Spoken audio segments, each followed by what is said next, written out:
Well, thanks for staying with us here this midday. We are taking your pet health questions for veterinarian David Graff. So thanks for coming in this holiday week. And we have Rebecca on the phone with a question to get us started today. Rebecca? Hi. Yes, we have a 4-year-old black lab that we rescued from a foster home, and he is absolutely a great dog. But in our neighborhood, we have lots of little dogs, and if you're out walking or if he sees a little dog of any kind, he goes absolutely berserk, and you can hardly even hold him. When we first got him, he actually went through a glass window when he saw a little dog, and we just wondered if there's any idea what it might be. Yes, I would refer you to a trainer. Your dog needs to have some conditioning to try to correct this if possible, because your dog puts himself in a very perilous situation when he will go through windows.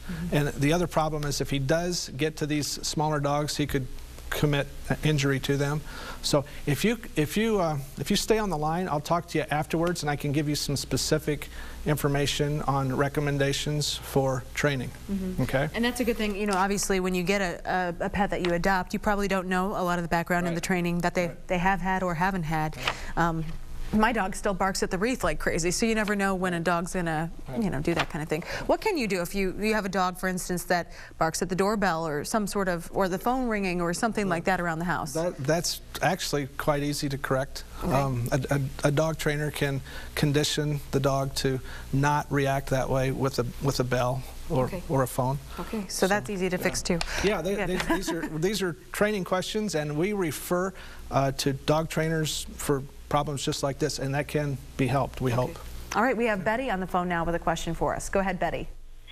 I have a question for you. I have a little Pekingese mix that is constantly chewing on his front left paw, and we can't seem to break him of that. He chews it until it's actually raw. Is there anything we can do to break him of that habit? Yeah, we hope so.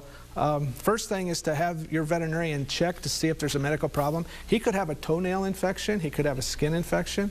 If that's the case, he may need medicine, and he may have to wear a plastic collar to keep him away from that. The cone. The cone for a period of weeks to months. So yeah, there is something you can do. So consult with your veterinarian first. Yeah, good idea. It could be a whole number of problems, and you never know until you ask, right? Right. All right, veterinarian David Graff, thanks for joining us today. And then coming up tomorrow, we're going to be talking more about year-end mandatory distributions with our financial experts. So you won't want to miss that if you've got some accounts you need to get taken care of by the end of the year. So thanks for staying with us. We'll be right back.